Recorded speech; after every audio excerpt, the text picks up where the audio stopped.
Siguro ang sarap na makasama ka palagi, habang nasisilayan matamis mo ng ngiti, habang ikaw ay kakwentuhan may kasama pang harutan, at sa tabi ng dagat tayo ay magkainuman, at pag tayo'y magkachat pangarap mo ating usapan. Mga pangarap na nagnanais ng katuparan, mga pangarap na nararapat mong gawin para sa iyong magulang at para sa iyo na rin. Kaya sana'y makinig ka kahit bilang kaibigan, huwag ka sanang nagagalit pag ika'y pinagbawalan, kasi di yun para sa akin, yun ay para sa iyo. Lalo na't babae ka, ingatan mo sarili mo, kaso pasensya na pagkat hanggang dito na lang. Di mo ko makakasama ng ganun katagal, dahil ako'y may kasintahan at siya aking mahal. Oo, gusto kita pero hanggang kaibigan na lang. Bakit ba di pwedeng maging tayo, kahit na may gusto ako sa'yo?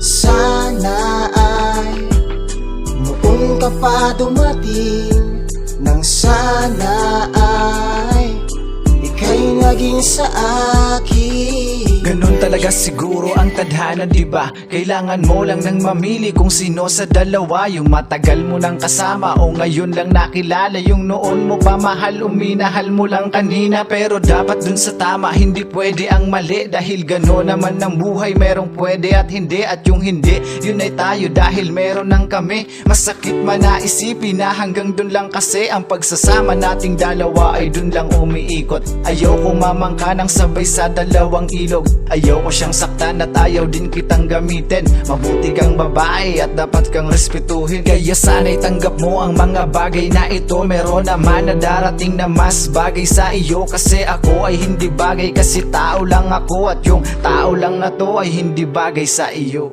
Bakit ba di pwedeng maging tayo, kahit na may gusto ako sa'yo?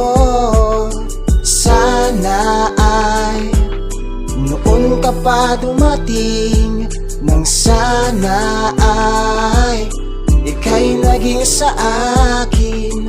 Bakit ba di pwedeng maging tayo, kahit na may gusto ako sa'yo? Sana ay noon ka pa dumating, nang sana ay ika'y naging sa akin.